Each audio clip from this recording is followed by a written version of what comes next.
yeah, because they had a gun, they took all my money. I'm like, well, I'll buy you some. I was like, wait a second. They do one of these, and I stuck my finger in my hoodie pocket. Welcome to Hard Time Live. I'm Jake, motherfucker welder, your host with the most PTSD, that is. And occasionally I'm joined by John.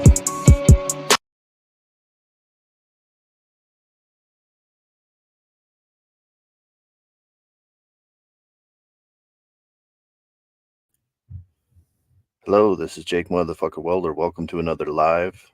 I just did a brief intro. You're going to have to bear with me today, working on new assets and figuring this stuff out. I will be joined later by John, but there's plenty of corrections news today, and looking forward to some possible questions and answers from you guys. So we have another news story that Silamander sent us, and some current stuff that's going on. Some pretty crazy stuff going on down south. Everybody knows that about Hurricane Milton hitting Florida. That's like our top news story currently. So this is the second hurricane in just a short amount of time. So we're going to discuss a little bit how that affects corrections, and again, take your guys' questions and answers here in a little bit. So I have an article here from WKYT News. It says inmates help Florida residents fill sandbags ahead of Hurricane Milton. So this is by Emily Van der Riot. So in Lake County, Florida, inmates help prepare sandbags in parts of Florida ahead of Hurricane Milton. In a Facebook post, the Lake County Sheriff's Office said inmates are assisting residents that are not capable of filling their own sandbags. The inmates helped fill sandbags at 3 locations Tuesday, including Pier Park, Mineola Athletic Complex, and North Lake Regional Park. Hello, Silamander. Thank you for joining us. The county said sandbag sites are open daily from 7 to 7 or until weather conditions become unsafe, said the sheriff's office. Sand and bags are provided, but residents are asked to bring their own shovels to fill the bags. Lake County is in central Florida and borders the northern and western parts of Orlando. According to CNN, Hurricane Milton re-strengthened to a Category 5 hurricane as of late Tuesday afternoon. The storm is expected to weaken as a Category 3 hurricane by the time it makes landfall in Florida's Central Gulf on Wednesday night. However, the storm is expected to double in size, meaning its disastrous impacts will be felt over a large area. Florida officials are pleading with residents to evacuate and warning that lives are at stake. So I think that's a good move by Governor DeSantis and the local sheriffs to use inmates to fill these sandbags.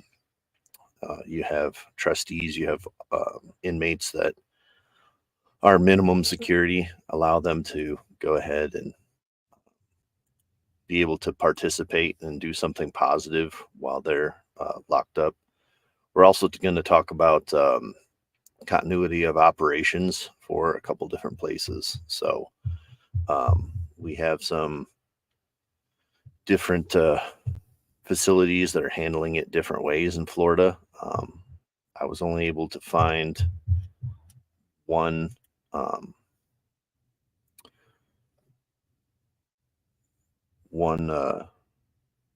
article that talks about the actual, like some of the actual facilities transferring inmates and evacuating, and some that aren't evacuating. So this one is from the Independent in UK. I don't know why the UK is so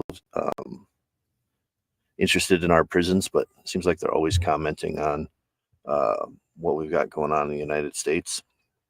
Florida evacuates thousands of prisoners ahead of Hurricane Milton. So this is by Josh Marcus out of San Francisco. Excuse me. Evacuations come after state used incarcerated people to clean up after Hurricane Helene. The state of Florida has evacuated more than 4,600 prisoners. This is prisoners ahead of the arrival of Hurricane Milton, the Category 5 storm that's expected to bring unprecedented damage to major population centers like Tampa.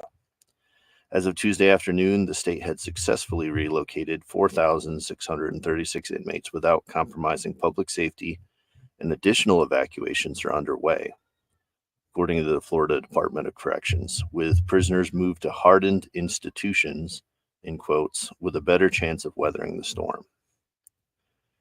Inmate locations are made public 24 hours after relocation per the agency, and a full list of institutions undergoing evacuation can be found on the department's website. The mass evacuation is part of the larger preparedness for the arrival of Milton, which is expected to bring historic damage to Western Florida, where cities like Tampa haven't seen the eye of a hurricane in more than a century. Incarcerated people, or fucking inmates, whose movements are limited and who are frequently housed in aging and poorly maintained facilities, are especially vulnerable during kinds of extreme weather that is growing more common amid climate crisis, from Texas prisoners facing 129-degree temperatures without AC to North Carolina inmates whose cells were inundated with water during the recent Hurricane Helene.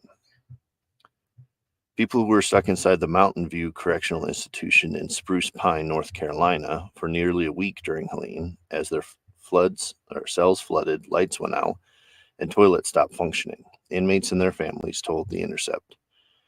The storm caused psychological trauma as well as physical ailments, they said, with one man reporting leg sores due to a lack of proper sanitation. My husband told me this morning he's going to see a therapist because of the things that happened in there. Family member Bridget Gentry told the outlet. He said, we thought we were going to die there. We didn't think anybody was going to come back for us. State prison authorities said there were minor roof leaks, but no flooding at the facility, where electrical generators maintained essential systems. They added the prison's infrastructure functioned well, given the mass destruction surrounding it.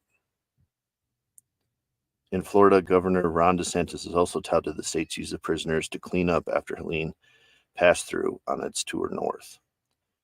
We're utilizing our resources. We've got low security inmates that are out there to do normal prison labor. The Department of Corrections is bringing them up to the hurricane cleanup, he said last week.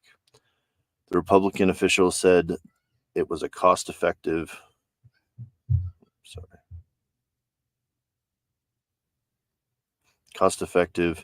to have prisoners out there cleaning up in the debris, which would cost us way more money if we had to do that through some sort of private contractors. So we've talked about that before.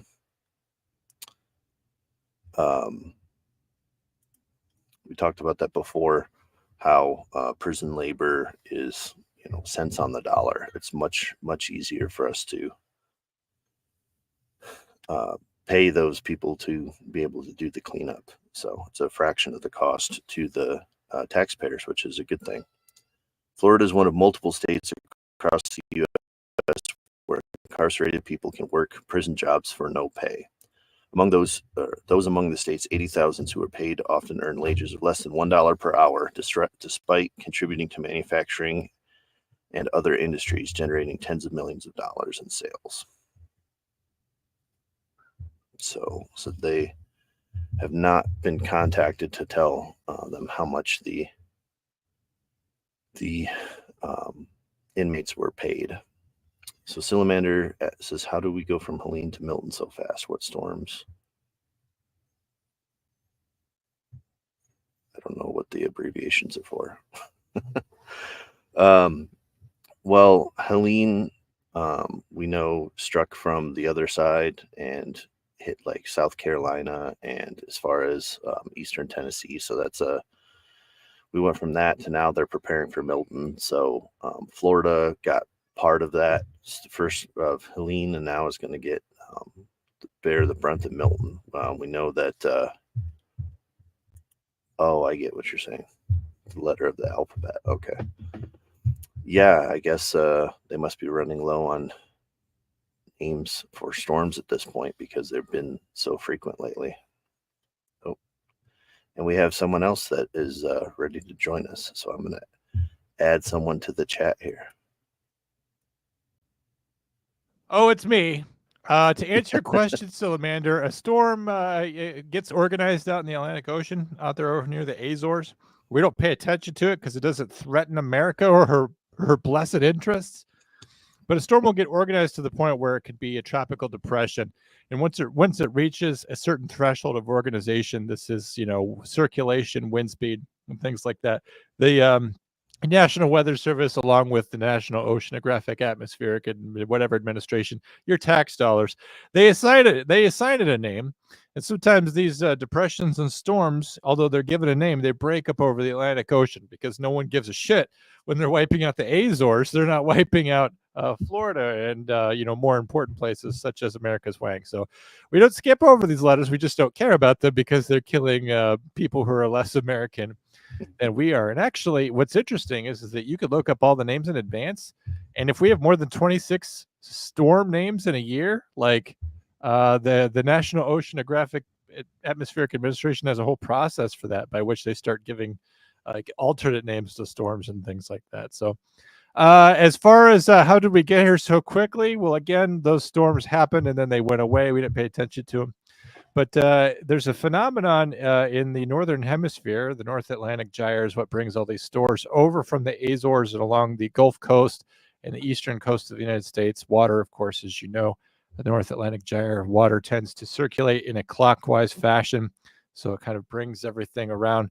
But latent heat in the northern hemisphere reaches a fever pitch in October. Basically, all summer long, the ocean has been out there baking and steaming up. And we have latency in the heat. And October is actually the hottest part of the year. Yes, your daily temperatures tend to peak in July, August. But in terms of destructive storm energy, it peaks in October. So you just watch after Halloween.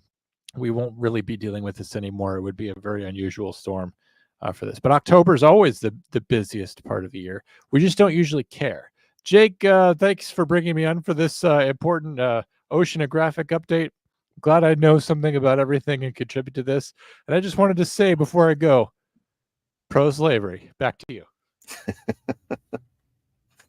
Are you going to hop off or are you going to stick around for a little bit? I can't leave unless you leave. Make me leave. I don't know. I was invited. Guys, we're on his StreamYard. I can't do shit. Normally, I'm like moving around assets and uploading stuff. I can't leave if I want to. It says you're in the show. Everyone can see and hear you. So I just have a horrible warning. That's all I have. I tried to find the chats. Weirdly, on YouTube, it's like I don't follow my own channel because I couldn't locate this channel for anything. I'm looking for it right now. I'm gonna try to find it so I could jump in my own chats. Just goes to show you what a big deal you are when you can't find your own self. There, I'll just I'll do that because I can. I'll minimize John. While he's looking for the chats. I can do two things at once. Yes, this is a bizarro world. It's an alternate reality where I have control, and I know. Imagine a world where you're a guest on Hard Time, John. It's strange to me, and also probably the way of the future. But I like it where I could just come in. I was actually hoping that I would just be able to duck in and then play the theme. Like because our theme's really jarring. Like all of a sudden it's just like techno dance music right away. And then just be like, all right, now the show can start. And just like totally just disrespect everything that you had going. As though it were merely noise. She said she's having a hard time finding it on YouTube. So yeah, well, and I have a hard time getting it on Instagram on here. All this technology. Is it just Salamander? It's just Salamander right now. It says unless they have a notification, people can't join or find it. Did you at least drop the link in the Hard Time thing? I believe so. Did you drop it in the Instagram thing? Is what I mean by that. I didn't have a link, but I told people that we were going live on Instagram, and you needed a link. I'll do it. This says to connect. You need to go live. I'm clicking go live. and it says to do it on the software. You know, it might be good. It says I am live on Instagram, and it says I'm live on YouTube, Oh, well, then you figured it out. according to StreamYard. I'll drop it in there for everyone. Of course, I don't see the chat thread now, which probably means I've been kicked out of it. But there we go, live now. Okay, thank you for adding another asset so people can find us. You're welcome. That's what I'm here for. And we need to figure out more of that, because what the hell am I here for? It's not strictly helping. No, you just wanted to add your. Oh, she said she saw the notification. So yeah, I posted it in Hard Time in the chat earlier, and then posted it on Instagram twice to let people know. Good. So what are you guys talking about? You said slavery? We're talking about a little bit of slavery. So Ron DeSantis has inmates filling up bags, which is good. Bags of sand. They do get paid like $1.25 an hour or something. It's not actual slavery. I think they said that in Florida they actually don't have to get paid. So under the Constitution, they sure. don't. That's for sure. I'm not sure specifically if these inmates were being paid or not, or they're just, doing a community service, which I think is great if they're. They should be forced to. Yes, I completely agree. Yes, forced labor, pro-slavery, and also. Well, they take so much. Like, what are we kidding? Like, are we supposed to believe that they actually are taking slave labor? We pay for them to eat and for them to have shelter. It costs like, what is it? It's like $180 a day. Yeah. To have someone in prison. So yeah, like, depending on where you're net at. loss. Get your ass out there and fill up some sandbags and carry them around. This will look good in your next parole hearing. You'll get something out of it. Right, and you might end up on CNN or the Weather Channel or something. I mean, or Hard Time, which is a mix of both of those things. Yes, and I like that they have like the classic, horizontal striped uniforms that they're wearing. I'm not. It doesn't look like they're chained together, which they could probably improve on. I think that would be good. Yeah, they don't. If you don't want to fill sandbags, don't go to jail. I agree, Salamander. They were talking about the law, asshole. Right, there's like 4,600 inmates that they transferred, and then some of them, it said they moved to hardened jails where they hopefully won't be affected as much by the storm surge. But yeah, we were talking a little bit about continuity of operations, them moving over to other facilities. But there was a thing here they were talking about, which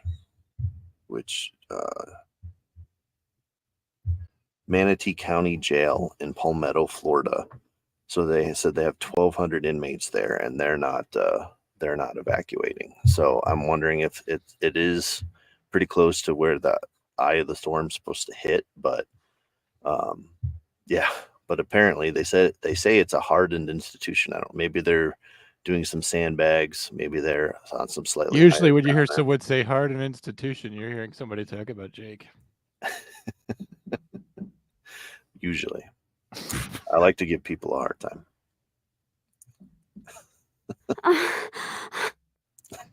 You still have the sex sounds on your roadcast. I guess. I thought that was going to be a rib shot, but it was just sex sounds, which is even less appropriate than ever. Oh, shit. Oh, shit. I just demonetized you. It's okay. Nobody was making any money off of this anyways. This is just bonus content. I like how you're like, some people like to imply that I'm sexual, and then I try to hit this, but instead it's literally just the sound of a woman having a good time. Good job, John. Do you believe I'm professional at this? Well, I mean, obviously there's no I don't have like a certificate like someone who would work on like nails at a salon, but I'm a professional, right? Well, that's what they call a happy accident. Happy accident's what they call me. Is that what they call you in bed? No one refers to me as anything in bed because it's only a a figurative, theoretical. Purely It's only a mental exercise. Oh, I love all the callbacks. This is great. Good ponderings, yes. It's good for all our long time, hard time listeners. Yes, long time and hard time. You've paid for both, and you're going to get both. Where is everybody? Are they going to show up, or is it because it's like literally 3:00 in the afternoon? Is that why nobody's here? Everybody's at work. It's possible. Also, I don't have your following, John. It's just little old me that Even I don't have my following. I have Drew's following. I have Eric's following, and I have Mike the Cop's following. Don't fool yourself into thinking that I have a following. Well, we have Silamander. I have a few other people that said they liked the live. I can't pull up for some reason the Instagram comments. So I didn't get a notification that you were live on Instagram.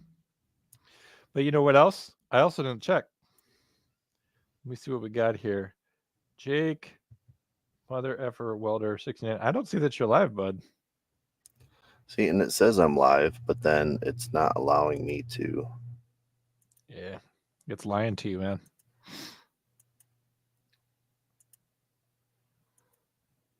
All right, let me click on this, see if I can get it live.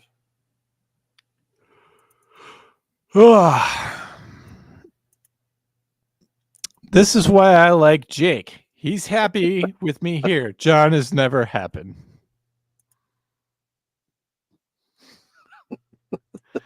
Well, it's possible that I find everything in life dissatisfying and you're just kind of caught up in everything. It's also possible that my soul has been crushed under a weight of depression and I have no heart for anything at all. And you're just finding a way to make that about you, Silamander. It just could be that. Could be that every day I wake up wishing I hadn't. That's all. That's all. It's you're just one of 5 billion people who bear witness to the never-ending vehicular rollover that is my life. Raccoons notwithstanding. Oh, Jesus, don't. You're activating me. Well, we talked about a little bit about I saw you sent me a link. Was I supposed to read that or? Well, it's talking a little bit more about evacuations and stuff, but I think we've talked about that quite a bit. How about we watch a video, something that Silamander sent me, and this is going to go out as an episode anyway. So even if people aren't able to join us live, except Silamander, people will still be able to enjoy this content. So. You'd think so. You have the last one set to draft, so it never actually published. Oh, that's why. Get in there and select publish. Okay, I thought I did click on it, but it just says draft. I will publish it. Do you want me to do it right now as a friend? I could help you. If you don't mind, and then I just like staying out of your way. So go ahead. All right. So after I click add to stage, should I go to like a single? Oh, here we go. You'll figure it out. Cinema layout. Is an accused sexual predator arrested for reportedly assaulting 5 women near ASU's Tempe campus in April. Just days later, while waiting to see a judge, MCSO says this shocking video shows him sneaking past an MCSO deputy before grabbing a woman sleeping on the ground at the processing facility. What we have here is a failure on the part of the deputies, assigned deputies, to do their job properly using the technology that they have. The surveillance video appears to show Avery crawl up behind the victim and grope her before pulling down his pants. Court paperwork reveals a woman sitting nearby screamed for him to get off the victim. Video shows him gesturing for her to be quiet. That's when the deputy intervenes. But for the fact that someone, one of the women said, get off her, he may have gone undetected. And that's clearly a dereliction of duty. Stan Kephart is a former Valley police chief.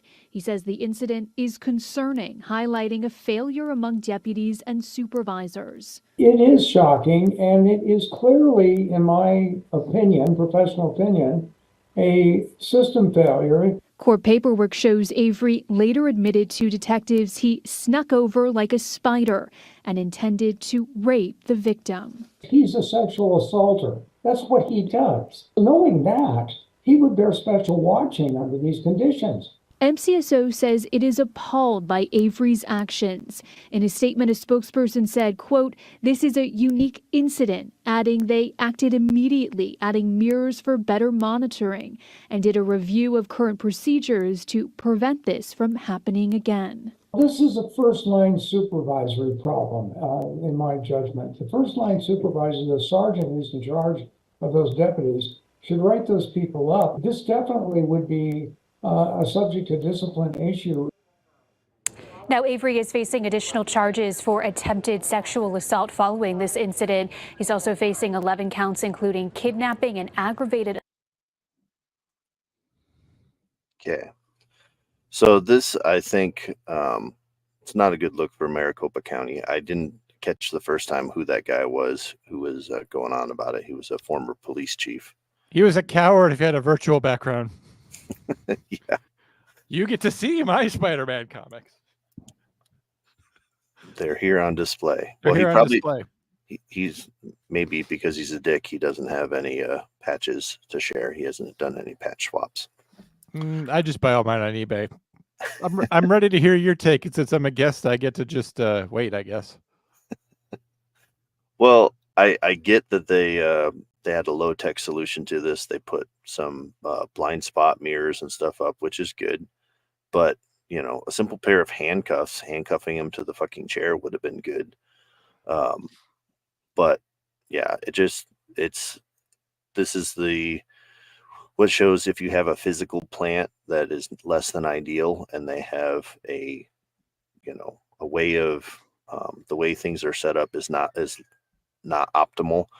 As an officer, you have to be able to see those blind spots. You have to be able to keep account of people. I do it all the time when I was in a cell block, just doing counts in between people moving around, because when people are moving around, I would do a head count. We only have, less than a dozen people in a cell block at a time, so it's fairly easy to keep track of people. So I would think in a situation like that where you have maybe a couple dozen people in booking, if you were able to do a head count and see that somebody was missing, that would possibly prevent this. Then you have to get up and physically move. You have to physically be able to account for everybody that's there. What's your take, John? So this guy commenting, first of all, he's got a weird head. Number two, he's a police chief. Is that correct? Yes. Of course he says it's former. Of course he says it's a frontline supervisor problem. And of course he says it's an officer supervision problem. How about the fact that there's probably not enough officers working in booking? It's just like an administrator to say, oh, it's the officer's fault.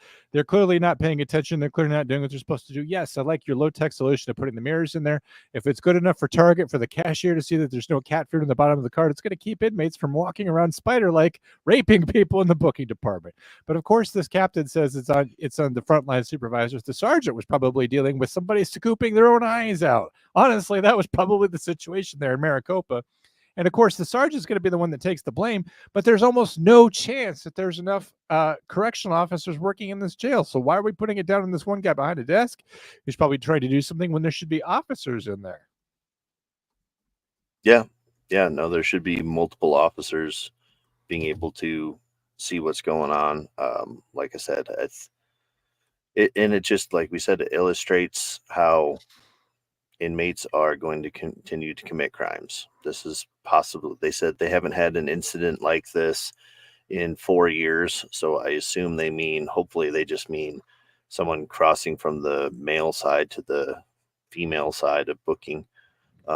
Hopefully it's not an actual assault that occurred 4 years ago, but yeah, pretty soon they're going to have to put a few chairs in the middle so that they have people who are indeterminate sex, non-binary, whatever. They're going to have their own chairs.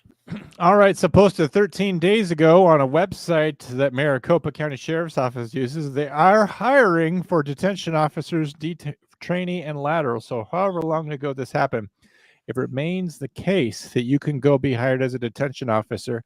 Of course, it was no great leap of me to suspect that they were down employees, but even right now, you can go be a detention deputy if you want in this very jail and get a job there, because it's the case throughout the profession that there's not enough correctional officers working in a jail. And when inmates are not being supervised, that's how they know they can be this bold. That's how they know that they can spider walk or crab walk over to people and rape them in full view of other people, by the way. And they can get away with it. They've been watching, they've been looking at the officers. They know the officer's distracted, the officer's busy, and that there's nobody else walking through.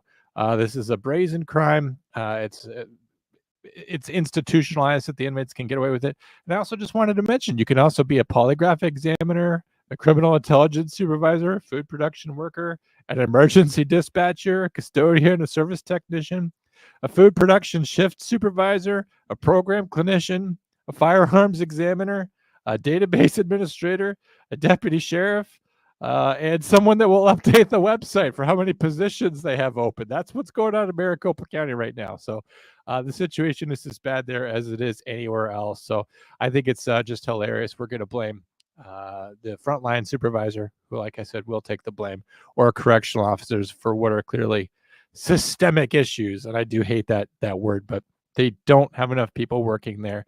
And if mirrors are the solution, and I think they are, Jacob, it's not on a sergeant or on a correctional officer that's currently working to get those things installed. So, but now we have our rape mirrors properly installed. But I like the mirrors because it's just a good way to keep an eye on things. I have no idea why we're so late to the game on that. Butter Queen USA's here. I just got here, so I have no idea what we're talking about, but I'm here for Spicy John. You know, you should be here for Mild Jake as well. I'm usually medium. And now, is that picante or caliente? Picante. Good pod drinks. Good pod drinks. But my salsa is not made in New York City. New York City? I need that on my button. Why don't I have a button that goes New York City? I swear to God, 6 months ago, I figured out this Roadcaster. I'm like, oh, I could just program in MP3s. I could replace the porno sounds, one of which of these should say New York City.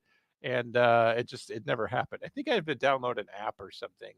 I even have 4 blank spaces, so I could upload 4 versions of New York City before I even have to delete a single sex sound. Literally, by the way, when you scroll through the options, here's the options. All right, sound effects, music, sex, and bank number 5. And one of which says that Kate is a whore. So, for fuck's sakes, what is this? I don't know where you got your, what porn studio you got from your Guitar Center, everyone. That is a filthy place. It's not just the forbidden chord and the forbidden music that they're playing there. No. They have filthy, filthy sex sounds. This is one of those things that should displease everyone. As you all know, I've got on the record multiple times to say that not only do I not think that Jake should have sex, but also I don't think that anyone should. I've said that multiple times. Yes, I know. I know, John. You're so tired of it. Yes. But if I don't... So anyway, the Hard Time Podcast also hiring. I'm just here trying to repopulate the earth. That's all. You're doing your part. That's for damn sure. Because you got tons of kids. I have one child that can continue my name, so that's the important thing. So he's going to be 4 this Saturday. So oh, congratulations to him. Yeah, I got him a Dodge truck like yours and mine for his birthday. So he's got a 12-volt pickup truck, among other things. I was walking through town the other day and I saw an old Dodge pickup truck for sale. It's like a Ram It's like a Ram. It's like a Dodge 100 or something. It's a really old truck. And I was like, I should buy that, because I've learned nothing from the recent experience of me owning that Dakota for several years, and then going through the emotional forfeiture and terrible goodbye. Say goodbye to. I'm like, I'm just gonna drop, $1,500 on this equally fucked up truck because I looked it over pretty good and it has all the same problems. And I'm like, what's wrong with me? Why do I want to go buy this Dodge 100? I mean, it had nicer tires, don't get me wrong, but it wasn't even a stick shift. So I don't know what my deal is. I'm helpless. You're just ready to be heard again, John. That's all. I am. I'm ready to be heard again, but not by a woman, by a Dodge pickup truck. Yep. What are your plans the rest of the day? I got to blast off here to just a couple minutes and get going to work. Yeah, I'm gonna be doing the same. It's my Friday, so I've got just my short day. I've got some overtime coming up, so next couple weeks are gonna be kind of tight. I might try to take a day off or two here, so that I can get up into the mountains because I have some chores that I have to do up there that I haven't been able to get to. So I know this literally only goes out to 2 people apparently, but whatever. On Friday, we're going to be reviewing the Netflix documentary Jailbreak: Love on the Run. That's about Vicky and Casey White and their flee from custody in Alabama all the way to Indiana, which is not that far, and kind of talking about what her coworkers thought of her. They do play some pretty illicit voice recordings of her phone calls. They talk about how she planned things, her career arc, how she got along with her family, ultimately what happened to her, and kind of talk a lot about that scuzzbag Casey White. Interesting case. I'll say, just not to ruin it for you, but the documentary was a little hyped up by the trailer. I still enjoyed it, and it's an interesting case from like a brain point of view, like a mind. So make sure you're watching that somehow. Hard Timers, make sure you pick that up before Friday. If you're not a member, then it will drop on Monday in April of 2025. So, or at some point. You have time. So if you're a member, you get to hear it on Friday, and if you're not, then you hear nothing. So I believe Salamander's a member, but I don't think that Butter Queen's a member. So she doesn't have Netflix. Well, I can't play it for you then because you need to go get Netflix. I would hate to step around their multi-billion-dollar model of getting money from you. Right, or you can listen along or watch the YouTube link on our YouTube channel. You can watch and listen along, Salamander. So if you prefer to watch us on the TV, there's almost no chance that we can review that and put it on YouTube without getting a copyright strike. You realize this, right? Like, it's probably just going to be audio only. Oh, that's true. Maybe if we put it on there, no, because even as members only content, we're going to get a strike saying, "Hey, Netflix is mad at you." So there'll be no way for you to watch it, Salamander. You're just going to have to listen. And you know what? The thing is that we'll do a good job. There's some parts of it that are visually focused. Like there's one part where like Vicky is physically escaping with Casey.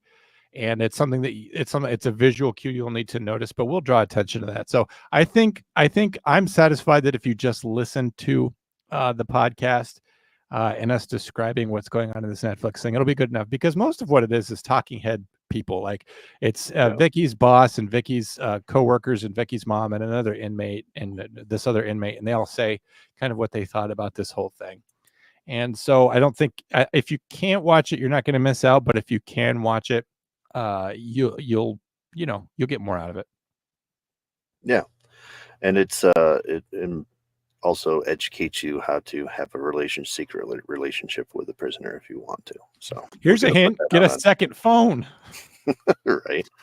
Have a burner phone and be the person in charge. That helps. Be the person in charge. Those are 2 of the 3 things be a very desperate person. So those are the 3 tips I have for you. The thing is I'm not sure she was desperate, although she did make some comments about like when she talked about like her dream job. I don't want to spoil that because it's like a major shocking point of the documentary. But self-image issues for sure. But I'm not sure she was desperate, to be honest with her. Although I was there was well, I don't want to ruin it too much, but there was an element in her past that was especially tragic that I never knew about. So we'll Mm. be talking about her empathetic things, angry things, sad things. We'll figure it out. Butter Queen doesn't got it either. Well, Butter Queen, are you a member of Hard Time? Because if you're not a member of Netflix or Hard Time, what are you subscribing to? Is it the Comm Center? Because then I'm supposed to shut the fuck up. So Right. Do you need to manage your memberships? And yeah, you can listen to Hard Time when it comes out April of next year. to be honest, what we'll probably do is we'll drop it on Friday, and then maybe we'll drop it on Monday for non-members. Yeah, we could do something like that for this one. 'Cause Oh, it's a special, and it's going to be a long episode because she said it is Comm Center, so we can't tell her to drop her subscription. no. Well, no. At some point, everyone will just be able to subscribe to me as your cult leader, and you'll just get everything in a bundle. Comm Center, Hard Time, whatever. Yeah. But yeah, I'll let you go, John. I know you got stuff to do. Appreciate you dropping in. Bye, everyone. All right, guys, and we'll continue on with some more news items today.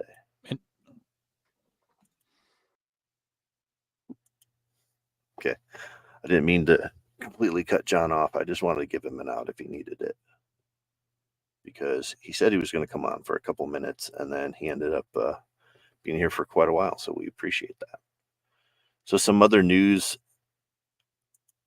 Let's see, Comm Centers. Oh, so the bank doesn't like Spotify. Okay.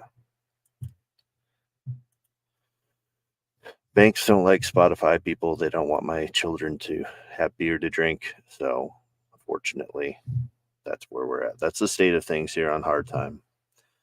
I also wanted to talk about, I alluded to it a while back, a news story here with coming out of MDC in Brooklyn. So, the Metropolitan Detention Center there. We have a CO accused of using a prison van to pursue civilian car from staff parking lot. So we have a very enterprising CO here who decided that he wanted to pursue a vehicle while on duty. So this is by John Anise, New York Daily News. It says, New York, an out-of-control corrections officer at MDC Brooklyn, the troubled federal lockup that currently houses Sean Diddy Combs, Sands, Johnson & Johnson baby oil, chased a car for miles out of the jail's staff parking lot last year and shot one of its occupants, federal prosecutors charge. Correction officer Leon Wilson, 49, had no authority to pursue the fleeing BMW once it left the jail's property line, but that didn't stop him, federal prosecutors allege. The rules of the road didn't stop him either. He chased the BMW for 5 miles at dangerous speeds in a Federal Bureau of Prisons minivan, running at least one red light, the feds allege. About 2 minutes into the chase, he fired off 3 rounds, one of which wounded a passenger in the BMW, according to a criminal complaint. Wilson, who was on duty, never reported the shooting to NYPD or to officials at the jail or BOP. So that's a problem. I get if you're dealing with things, if you're dealing with somebody on the property that's doing something they shouldn't. I get that, but continuing to leave after the fact and not notifying the authorities, that's not good. Court filings don't indicate whether Wilson had any connection to the BMW or its occupants, though his defense lawyer said he was trying to prevent them from smuggling contraband into the jail. He was arrested Sunday and is expected to be arraigned in Brooklyn federal court Monday afternoon. A Bronx resident, Wilson has worked for the BOP since 2000, so 24 years he's been there. The bizarre chase happened in the early morning hours of September 4th, 2023, when Wilson was assigned to monitor the Sunset Parks jail's perimeter. So they had a perimeter car. That's what John wants to have, a perimeter car with an armed officer inside, according to the complaint. As part of his job, he's authorized to carry a gun. He abandoned his post briefly at about 4:30 a.m. getting into the BOP-issued minivan and driving to a nearby subway station to buy a Metro card, the complaint alleges. When he got back at 4:42 a.m., a gray minivan with tinted windows pulled onto the staff lot, the Fed said. He parked the van across the street and idled for about 3 minutes as he watched the BMW, then drove off into the lot and pulled in front of the offending vehicles, according to the complaint. The Beamer's driver peeled off and Wilson gave chase, tailing the BMW to a spot near the Brooklyn Bridge about 5 miles away. The Fed said he went 55 miles an hour in a 25-mile-an-hour zone. He blew past an e-bike rider and a red light, the Fed said. He squeezed off 3 bullets on Hamilton Avenue near the Gowanus Expressway, striking rear of the BMW with each shot and wounding a male passenger, the Feds alleged. By 5 a.m., Wilson had returned to MDC. The victim suffered near-fatal, serious bodily injury. Assistant U.S. Attorney Eric Silverberg said at Wilson's arraignment Monday, the man was shot in the back, about a millimeter away from his lungs, the prosecutor said. Wilson is charged with willfully depriving an individual of his constitutional rights while acting under the color of law, which carries 10-year maximum sentence. Silverberg said he could face additional charges. Both the prosecutor and Wilson's defense lawyer, Stephen Lynch, agreed to his release on $150,000 bond, though they clashed over whether he should be held on home detention. So how is it that corrections officer is held on $150,000 bond when they don't have cash bail in New York? So they asked for a special consideration here to keep him on bond, although, this incident, whether it was advised or ill-advised, he's worked there for over 20 years. He doesn't probably present a danger to the public, yet he's on bond when violent criminals and stuff are being let out. That's crazy to me. This case, in our view, is about rule breaking and the defendant's inability to follow a number of rules, Silverberg said, adding that Wilson has a history of threatening inmates and at times his coworkers at the jail. Again, over a 20-year career, you can be accused of just about anything. I have a career that is about half that, and I've been accused of quite a few different things. So I don't really agree with that statement. He added the government gave serious consideration to asking Wilson to be locked up pre-trial, but weighed his military service in his favor, as well as lack of criminal record. Yeah, you can't have a criminal record and work at the jail. Lynch portrayed Wilson as a diligent law enforcer and a family man, and said he was involved in multiple interventions to keep contraband out of MDC Brooklyn. And I do not doubt, and I don't think anyone else doubts, that's exactly what he was doing in this case. Mr. Wilson has really gone above and beyond his duties to intercept narcotics going into the building. Magistrate Judge Marcia Henry agreed to release Wilson on a $150,000 bond secured by his wife and a second to be determined person. Corrections officers are sworn to uphold the law, as alleged, the defendant violated his oath and position by starting a dangerous car chase through the streets of Brooklyn, ending with him shooting wildly at the passengers in the other car without justification. Justification you might be able to argue, but him shooting wildly, he hit a moving vehicle 3 times and struck the occupant, which is what he was aiming for. So I don't think that's shooting wildly. And wounding one. The U.S. Attorney Breon Peace said Monday. Lynch declined to comment on Monday, as did the vice president of Wilson's union, who was present in the court to support him. MDC Brooklyn has been plagued by violence, horrific conditions, and severe staffing shortages for years, drawing scrutiny to judges in Brooklyn, Manhattan, and Long Island. Back in July, former corrections officer, it's an unrelated case. So I kind of had alluded to that before, so I wanted to cover that a little bit. Again, his reasoning for, for pursuing the vehicle, I could see at a certain point you would think you would get further authorities involved once you leave the physical premises. Shooting at the vehicle, again, all we have is this account of what the prosecutors are alleging happened. We don't have his account of anything. There's a lot of details missing and stuff. Did he have a reason that he was shooting at the vehicle? Did the occupants of the vehicle, were they shooting back? It's very possible. So I guess Silamander, did you have any questions about Hard Time? I know we speak once in a while. You've been talking to me in my DMs and stuff on and off, but is there anything that you need that you have any questions for me? We've covered a lot of different stuff. We had John on, which was a treat. That was good for our second live to have John join us. Okay, don't slid in them DMs. That's true. But you did, as I've always requested, you were gentle. So that's all I require of people to slide in the DMs. Just make sure that you're gentle. So no questions at the moment. That's fine. Just enjoy your coffee, Silamander. You can sit back and listen to the timbre of my voice this morning.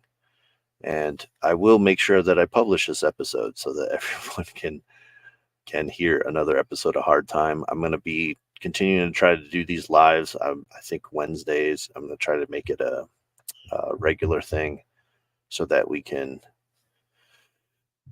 have some more content for you guys. So it won't put a lot of pressure on John. I can do an episode solo.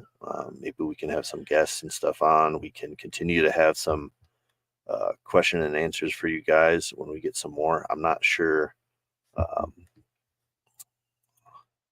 It says that I'm live on everything on StreamYard. So if there's been some technical issues, I apologize. We will continue to work on that. As I get the work out the bugs, I have learned here how to present some assets and stuff, how to load some things that I can load and can't load. So I have to, for photographs, I got to figure out how to do that. So John's been helpful, letting me get on my own StreamYard here for Hard Time and being able to present this for you guys. So I appreciate you sticking with me. Appreciate you guys subscribing to Hard Time. We do try to put a lot of work into it. Hopefully it shows. Not always the highest production quality on this live because I'm still learning, but doing my best for you guys. And we will continue to move forward and get some more. So we were talking a little bit about hurricane relief today. So for our Jake joke for this episode, what do you call a helpful lemon? A lemonade. I know it's difficult when I don't have John here to react, but hopefully Silamander enjoyed that, and I'm sure when Felony Melanie listens to this, she will enjoy the Jake jokes. So we'll try to keep those coming. Try to continue with Hard Time. Like I said, make sure that you guys tune in for Friday's episode. It's going to be a little longer episode that we're going to do, breaking down that Netflix case. And yeah, we're going to keep on keeping on with Hard Time. We're still going to be releasing new episodes, releasing some of the older episodes for people that haven't heard them yet. Our non-subscribers are still getting access to that content, albeit delayed. So, all right, guys, it's been just about an hour. So I'm going to say goodbye, Jake. We'll catch you next time, and I will see you next Wednesday on Hard Time Live.